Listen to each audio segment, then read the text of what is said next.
So, greetings, hello. Shalom, it's Thomas Staffen here. Just recently returned from my lightning visit to the UK, and I gave, as some of you may know, 2 talks, one in Totnes, Devon, and one in London at the Theosophical Society. This is the 3rd in that series, really, of talks against and about Brexit. And as some of you know, I've been quite active in doing my best to get the people of Britain, parliamentarians and so on, to rethink and to come up with another solution that doesn't involve Brexit as such, and that therefore would necessitate a second referendum, so that the people of Britain can have a second think. I am convinced that the future of the UK is best served by remaining in the EU, and I explained in my talks in Devon and London recently, in January, early this month, why it's going to be a catastrophe as far as I'm concerned. And if you want the details, you can listen to those talks. I explored that from a metaphysical, philosophical, esoteric perspective. Now I'm going to continue in that vein, and there's been an update, obviously, in that yesterday in the UK Parliament, parliamentarians debated this matter, and a variety of amendments were put in a complicated process, and all of them were voted down by the Conservative Democratic Unionist majority in alliance with some left-wing Labour MPs who voted against the Labour Party whip, in fact. This led to the destroying of the possibility of actually stopping a hard Brexit.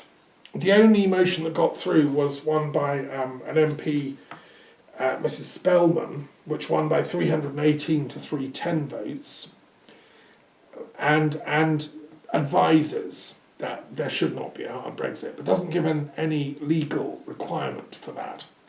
So as we sit here now, on the 30th of January, the UK is still headed, in 2 months' time, possibly, for a hard Brexit, with all the catastrophe for the UK that would involve.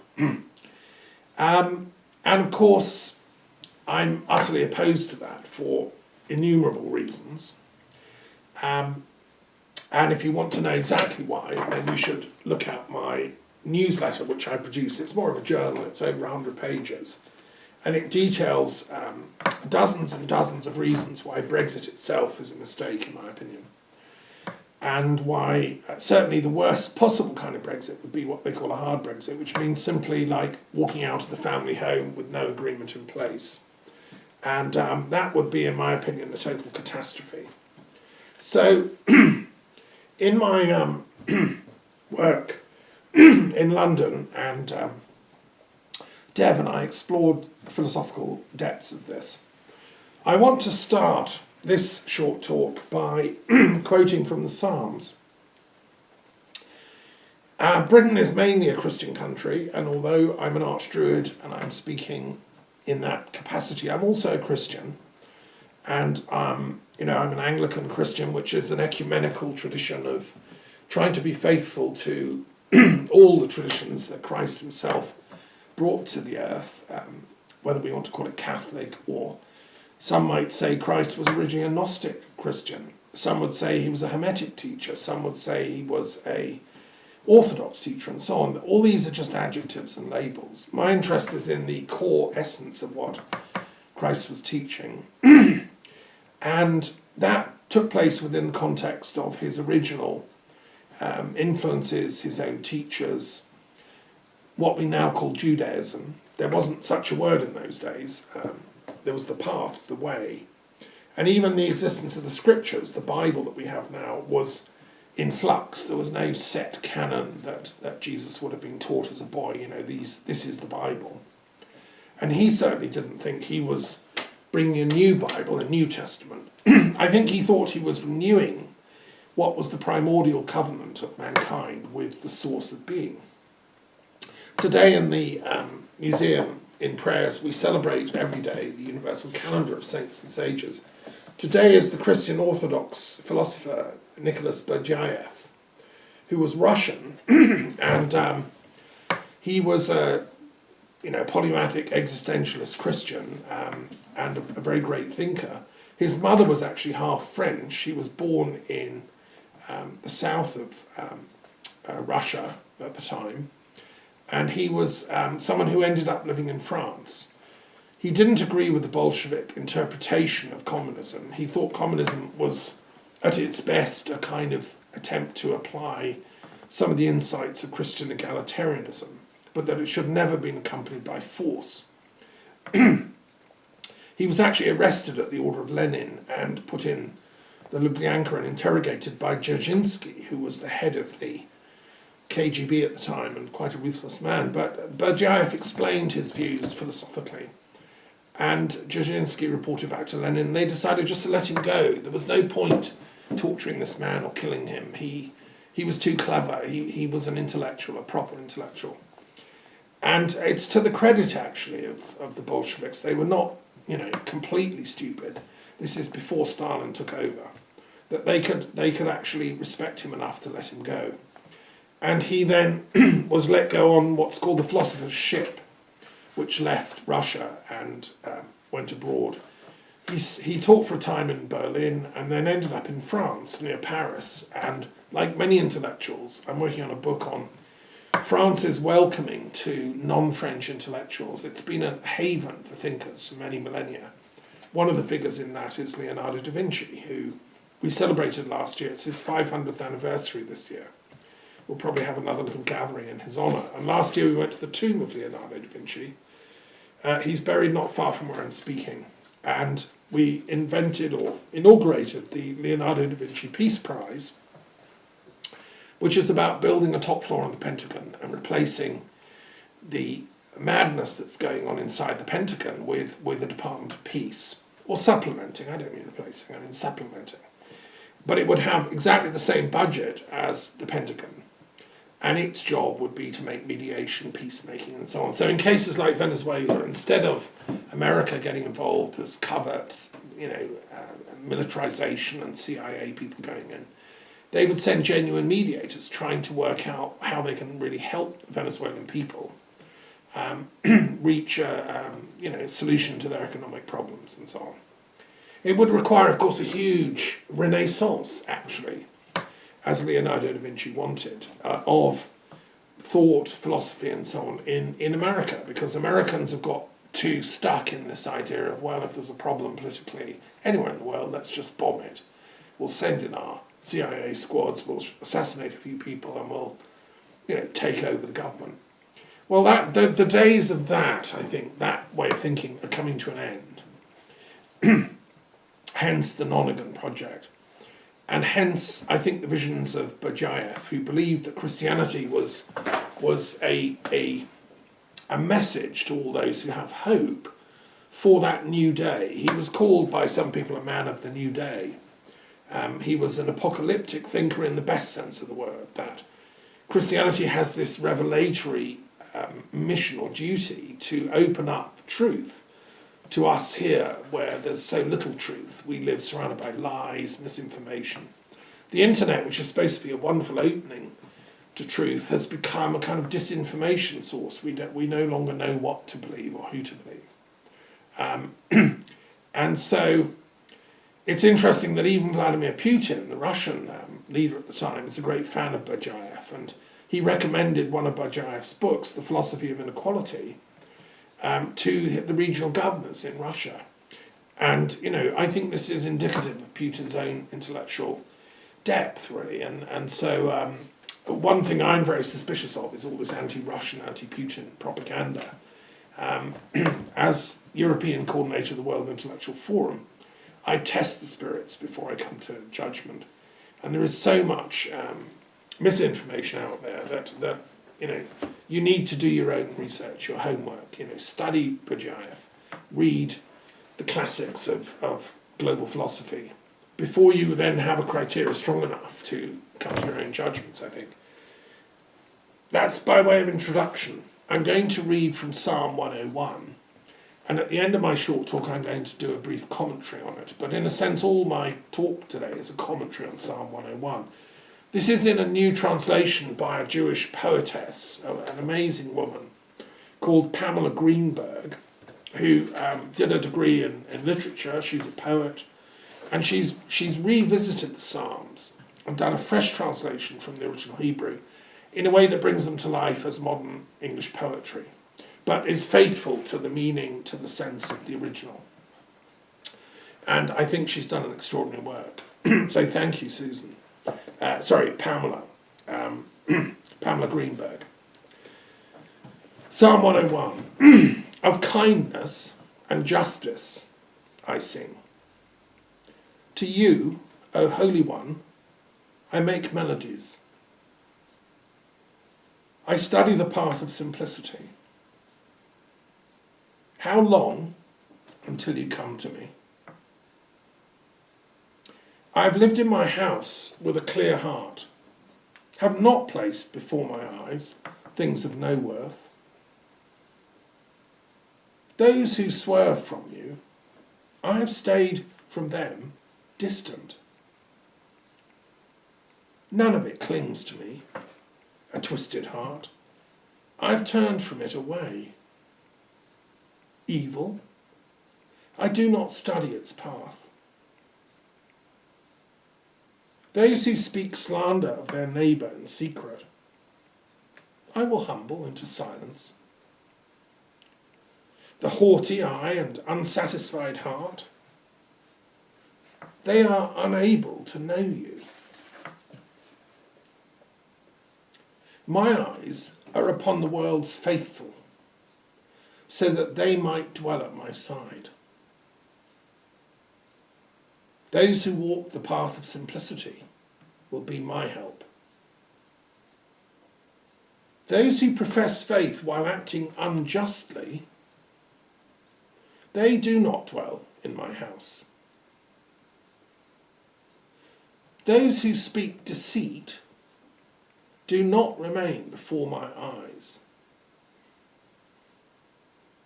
Every morning, in my mind, I wipe the wicked from the earth, imagining a day when all who bring sorrow will vanish from the city of God.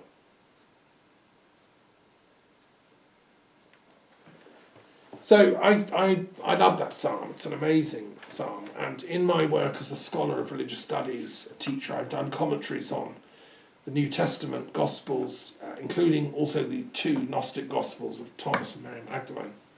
I've done commentaries on the early surahs of the Quran, on the 3 books of Enoch, and I'm working on a commentary on the Psalms. And so in a sense, my talk today is that commentary, but the Psalms are sung every day, several times a day, in many, many churches throughout the world. In the Catholic Church, not far from here is the old ruins of Cluny Abbey, which was one of the great centres of Catholic monasticism.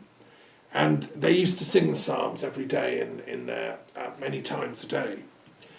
And I think that they require us to act.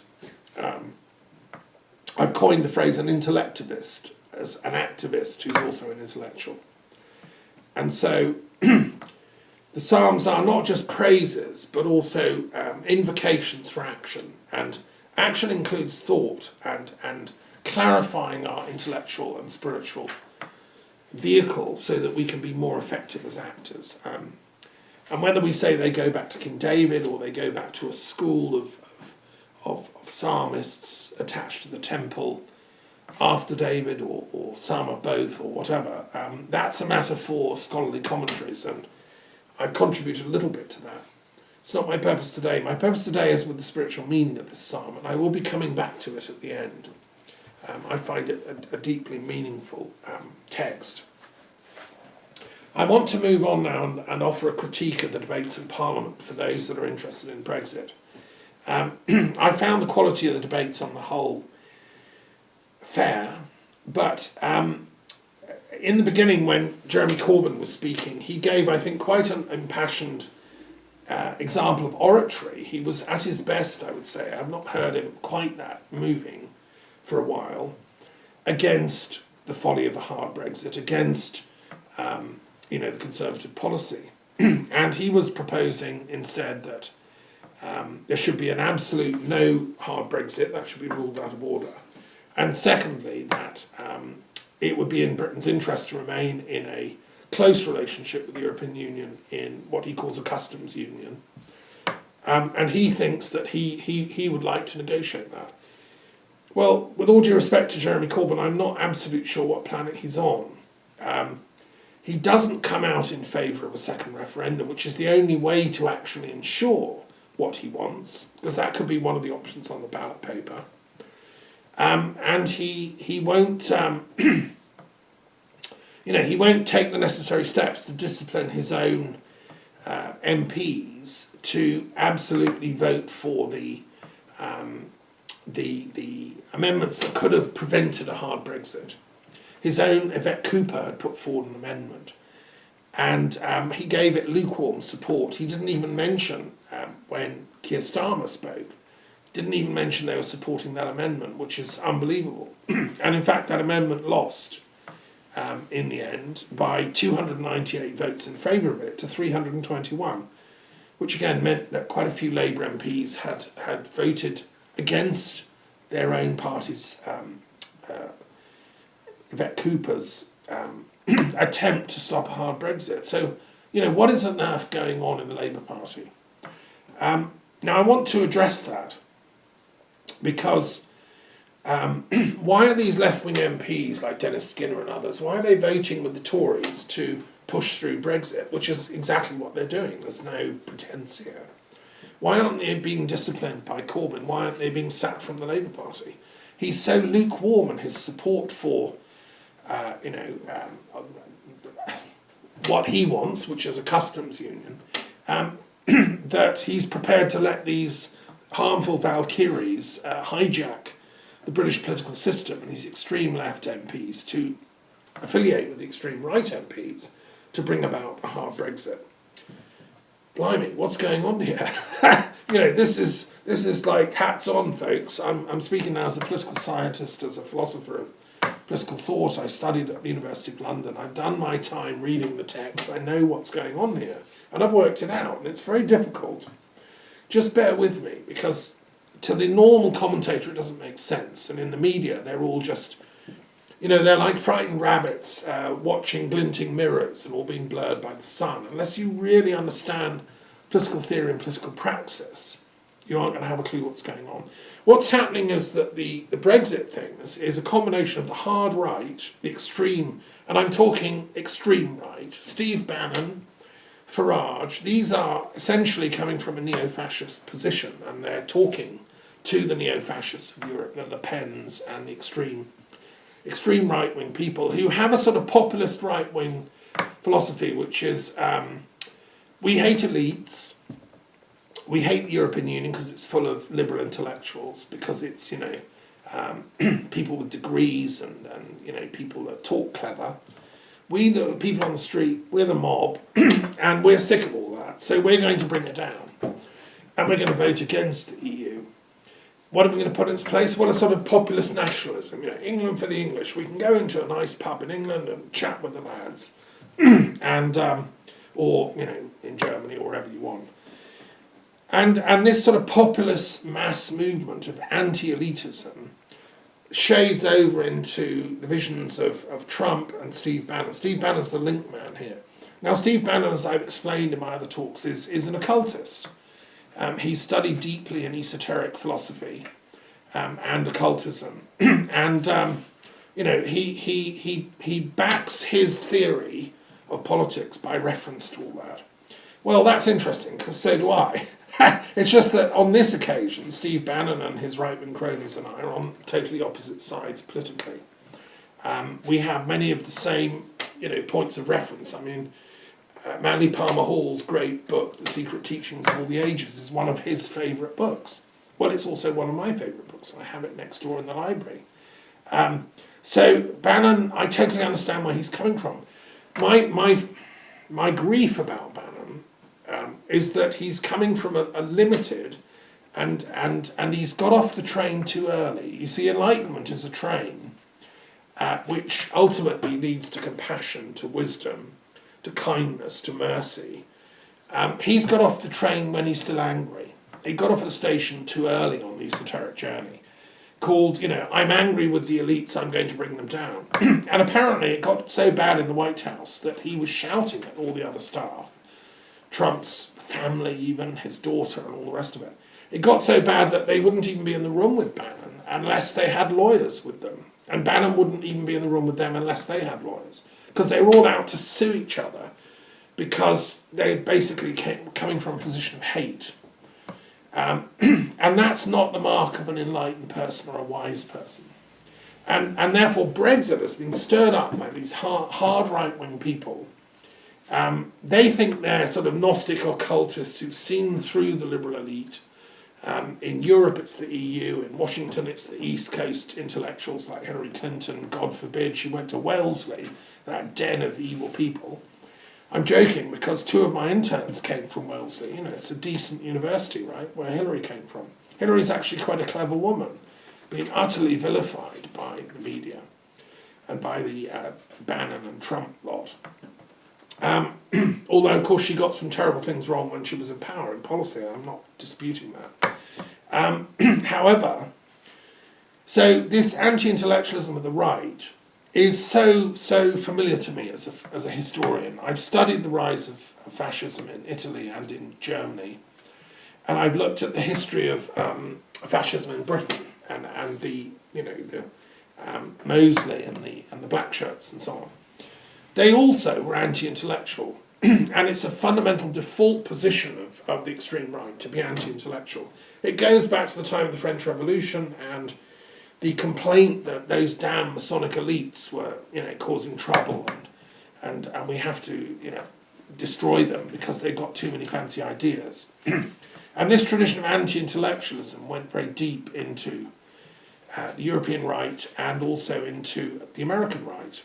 And the tradition of what's called counter-revolution developed, which then appealed to irrationalism and occultism. And my friend, the late Nicholas Goodrick Clark, who wrote a book about the occult origins of Nazism, he explained in great detail how Nazism had come out of that massive anti-intellectualism that hated the left, hated the Weimar Republic, hated people like Thomas Mann, hated anybody who had any sort of Jewish internationalism about them, anyone that was vaguely on the kind of intellectual left.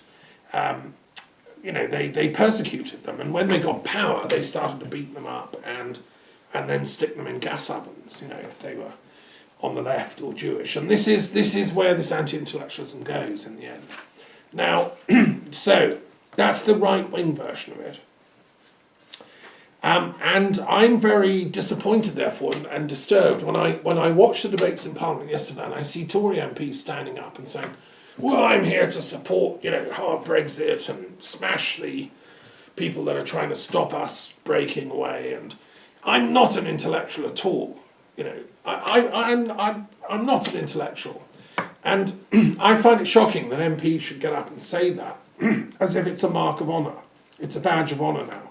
This is the language of people that appeal to the mob. I haven't got a brain. I don't have a degree. I have no intelligence. You might as well say I have no intelligence. Because the word intellect is simply the noun parallel to the word intelligence. That's what our education system is supposed to be doing, is producing people of intelligence to run our society, to run our transport links, to run our economy. If we say we're against intelligence, well, and we elevate ignorance into a kind of cult, then we have serious problems as a society. And I think that's what's underlying the Brexit populism, the anti-elitism, anti-intellectualism, and anti-intelligence at the end of the day. So I listened to that with great alarm yesterday in the debates, and I caught more than a whiff of this anti-intellectual attitude going on. Okay, but what about the extremism of the left? Where would that be coming from? Why are they going along with it? Surely normal, decent people, kind of left, centre-left, Liberal Democrats, surely they're the majority of the people of Britain. Greens, people of more intelligence than that. we haven't been reduced to this kind of populist nonsense, have we? Completely? No, I don't think we have, but in Parliament it's proving to be a very close-run thing. And the extreme left in European history and British history has flirted with some rather dangerous bedfellows in history. I mean, you should remember that Mosley was originally a member of the Labour Party. He was a populist leader who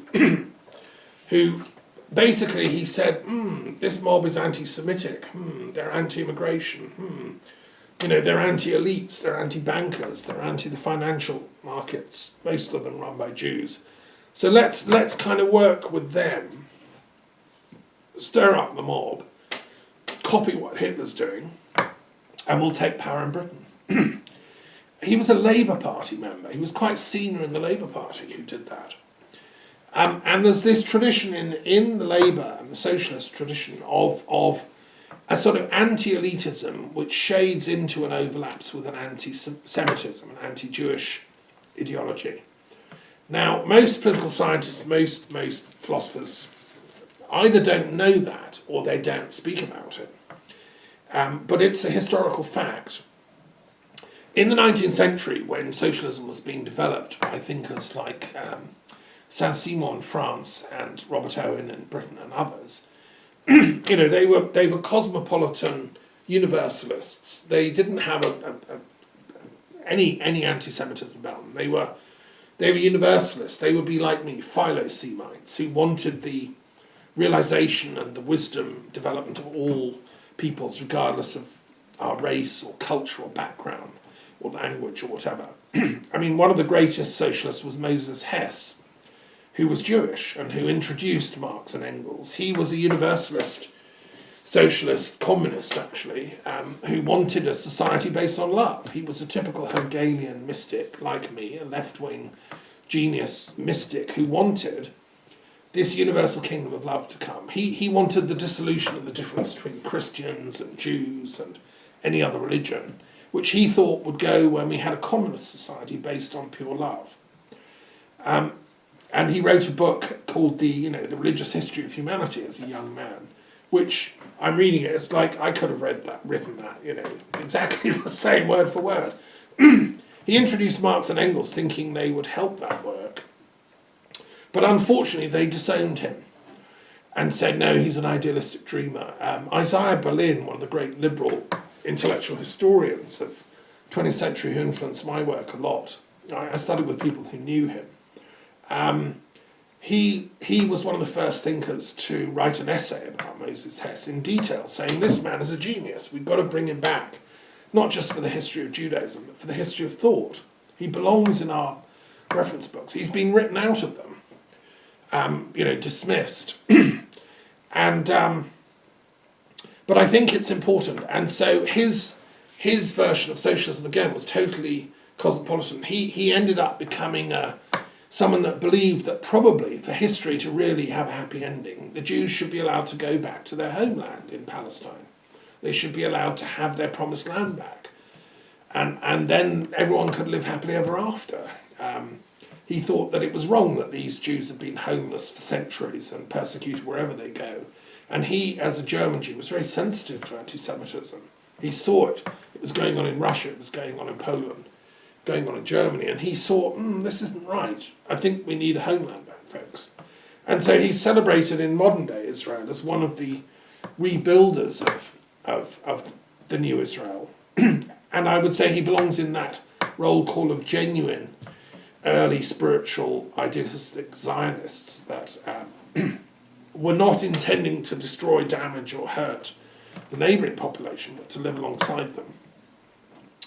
So anyway, it was different with other kinds of socialists, and some of the socialists, like Proudhon in France, and even Engels and Marx, tinged into their writings a kind of what we can only call an anti-Semitic tinge. Their critique was of the economic system, the money system, the big banks and so on. And yes, it was a fact that a lot of them were run by Jews, the Rothschilds and other families. And so it was quite easy to make the assumption, well, it's all the Jews' fault.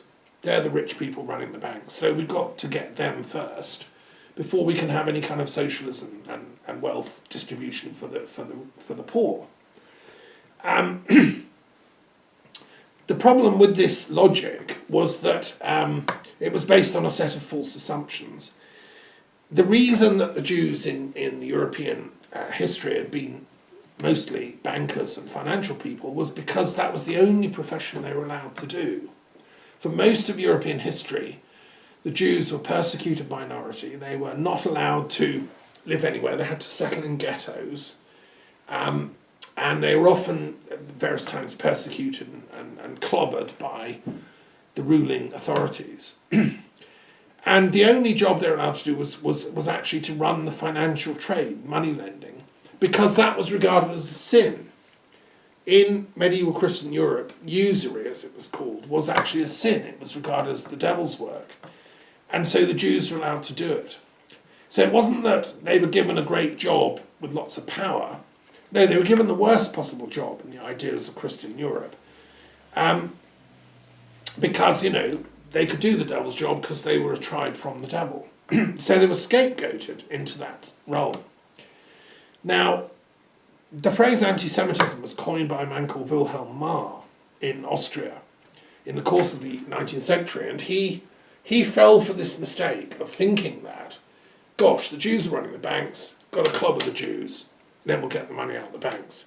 It was an intellectual error which later, towards the end of his life, he realised he'd made a mistake, and that the whole thing was far more complicated than that. There's lots of very wealthy, financial, economic people who are not Jewish, and there are lots of very poor Jews. So it's a total oversimplification to say that anti-Semitism is the necessary antecedent to socialism.